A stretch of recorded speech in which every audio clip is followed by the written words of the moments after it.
We are a men's clothing business that we sell men's regular, big, and tall size clothing.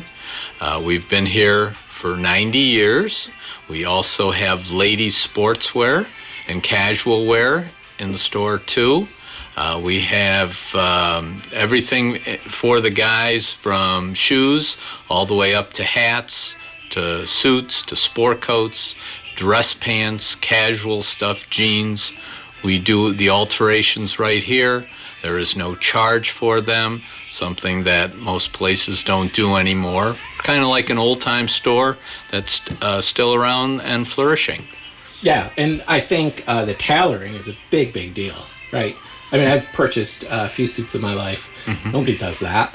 You know, they either point you to a guy or they charge you a lot of money. Uh-huh. So, and that's part of what you do here. And it's been part of what you've done since day one, right? Correct. I mean, that's, now, do you have a guy or is it you? Do you? No, I don't do it. We have a tailor. Okay. Yes. And then he's upstairs in a closet somewhere. You roll him out. Well, I wouldn't put it that way. No, I'm just kidding. So, but that's his domain upstairs. You don't have clothes upstairs, right? No. That's all for your tailoring and your storage. Yes.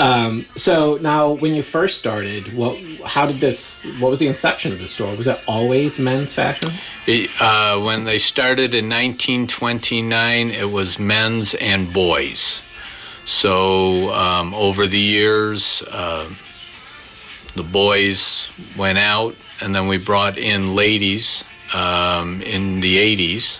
Okay. Because there was no ladies store in town. Sure. So we developed a ladies department, and that's worked out real well for us too. And you guys have been in the same location.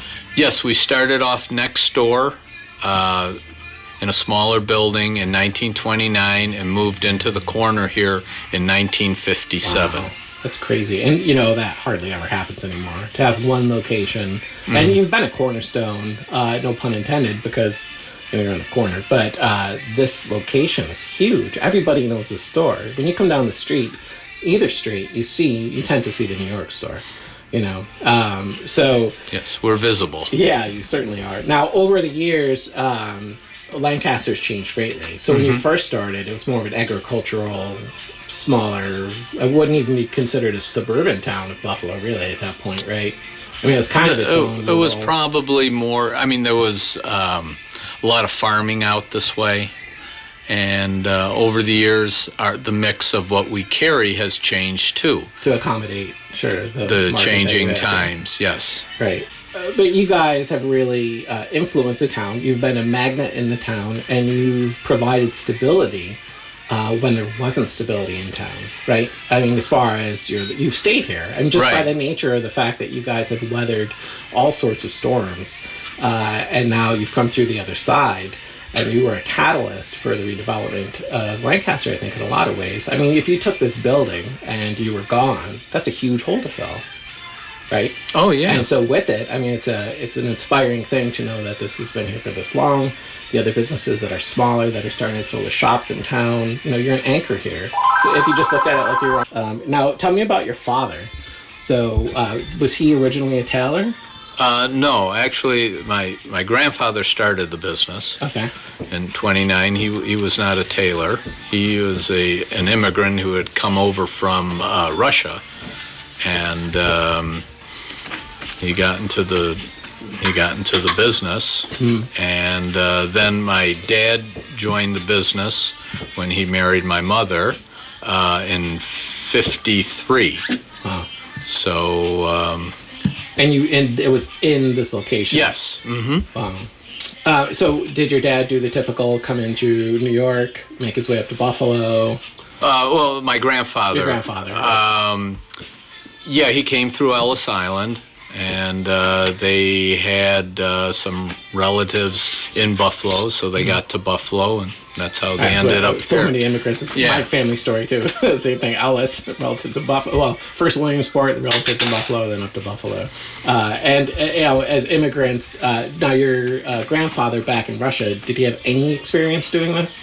I mean, he came over when he was like 5 years old. Oh, he was a kid. Yeah. Oh, okay. Yeah. I thought he was older. Yeah. Okay. So now you inherited a legacy with this.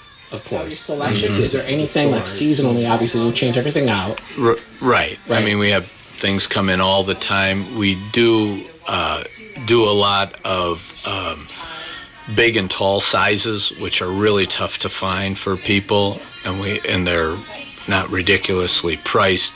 They're medium priced, nice stuff that has style, and so that's also a nice feature that we have.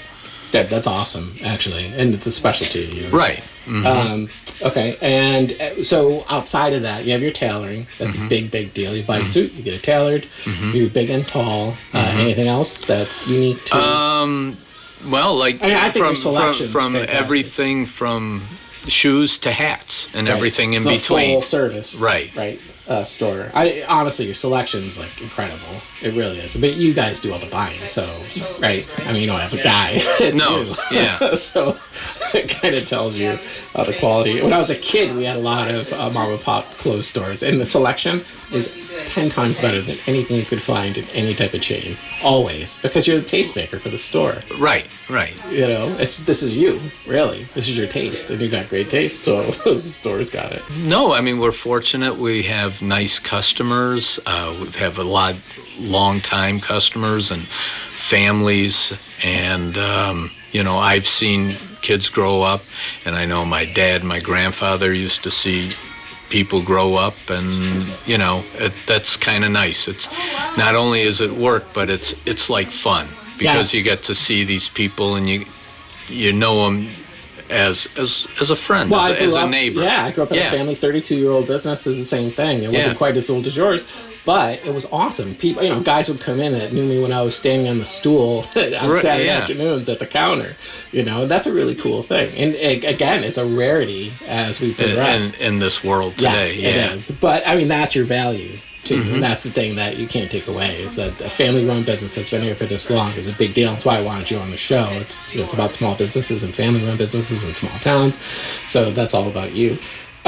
So Lancaster, I mean, you've seen all these awesome changes over the last couple decades. Now, in the 70s, we were in Blaisdell at the time, and the Ford plant had all the trouble. So you guys saw this arc with Lancaster, and now it's on the up. Oh, definitely, yeah. And it's gorgeous. And now West Main's getting redeveloped, right?